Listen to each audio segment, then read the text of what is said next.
రైతులు ఏ పంట సాగు చేసినా రసాయన ఎరువులు, పురుగు మందులపై ఆధారపడాల్సి వస్తోంది. అధిక మొత్తం డబ్బులు ఖర్చు చేయాల్సి వస్తోంది. పెట్టుబడులు విపరీతంగా పెరిగిపోయి గిట్టుబాటు కాని పరిస్థితులు దాపురించాయి. ఫలితంగా రైతులు నష్టాలు చవి చూడాల్సి వస్తోంది.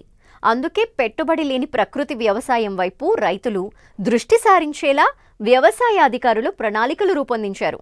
ఇందులో భాగంగానే అనకాపల్లి జిల్లాలో సిఆర్పీలు వ్యవసాయం చేస్తూ తోటి రైతులకు అవగాహన కల్పిస్తున్నారు.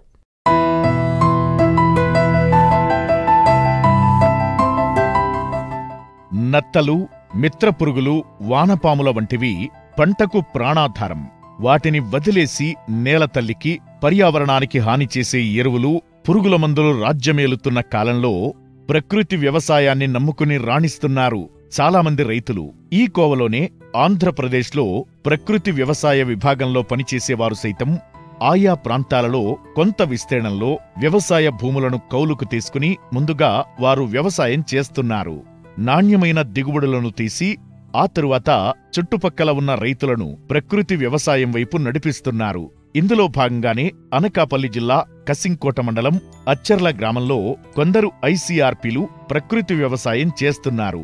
అతి తక్కువ పెట్టుబడితో నాణ్యమైన అధిక దిగుబడులను తీస్తున్నారు. ఈ సాగు విధానాన్ని చుట్టుపక్కల రైతులకు చూపించి వారిని ప్రోత్సహిస్తున్నారు. ఫస్ట్లో ఈ ఊరికి పని చేయడానికి వచ్చినప్పుడు అందరూ వింతగా చూసేవారు, ఏంటి పని అలాగని. తర్వాత అన్ని పద్ధతుల గురించి చెప్పి వాళ్ళకి చెప్తుంటే అవన్నీ నేను పాటించలేము, బోల్డ్ శ్రమతో కూడింది అలాగని అనేవారు. ఫస్ట్ మా ఓన్ ఫీల్డ్లోని ఈ పద్ధతి పాటించాను. పద్ధతి పాటించినప్పుడు అది ఆదర్శంగా తీసుకొని ఒక రైతు చేశారు. అది చూసి అప్పుడు ఒక 30 మంది ఈ పద్ధతిని పాటిస్తున్నారు. తర్వాత నేను ఈ ఎల్లో ప్లేట్స్ అని, పక్షి తావరాలని, లింగాకర్షణ బుట్టలని నేను పరిచయం చేశాను. చేసిన తర్వాత వాళ్ళు పాటించడం జరిగింది. కషాయాలు, ఈ లింగాకర్షణ బుట్టలు, ఎల్లో ప్లేట్స్ ఇవన్నీ కూడా మన కసింకోట మండలంలోని సుందరిపేట గ్రామంలోని నూకాంబిక బిఆర్సి సెంటర్ దగ్గర దొరుకుతుంది. ఎవరైనా దీన్ని ఆదర్శంగా తీసుకొని ఇంకా అందరూ ప్రోత్సహిస్తారని కోరుకుంటున్నాను. ఈ 30 రకాల విత్తనాలు వేయడం వల్ల భూమి మంచి సారవంతంగా ఉంటుందండి. అలాగే భూమిలో వచ్చిన గడ్డి శాతం కూడా రాకుండా కంట్రోల్ చేస్తుందండి. అలాగే భూమి కూడా గుల్లబారుస్తుందండి. భూమి గుల్లబారుస్తుంది. అవి 45 రోజులకు వస్తుందండి.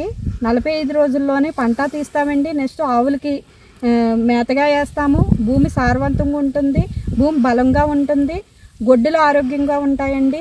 పంటలకు సోకే చీడపీడల నివారణకు రసాయన పురుగుమందులకు బదులు ఖర్చు లేకుండా ఘన, ద్రవ జీవామృతాలు, నీమాస్త్రం, అగ్ని అస్త్రం లాంటి కషాయాలను తయారీ చేయిస్తున్నారు.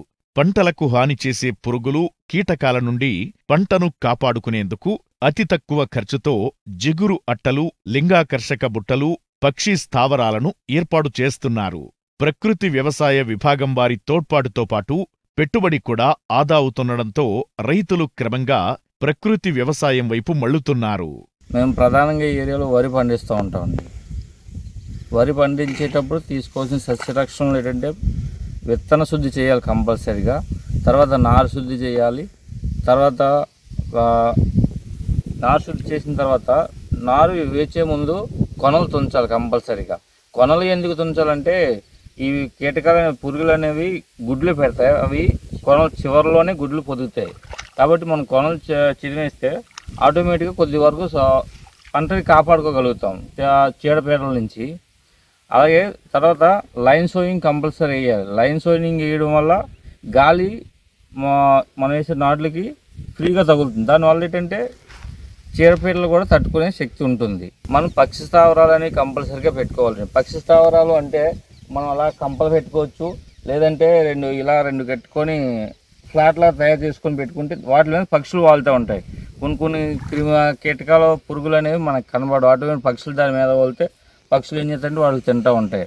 అలాగే ఎల్లో ప్లేట్లు కంపల్సరీ పెట్టుకోవాలండి. దానివల్ల ఏంటంటే మనకి పురుగు అనేది పంట మీద ఎక్కువ ప్రభావం చూపించదు.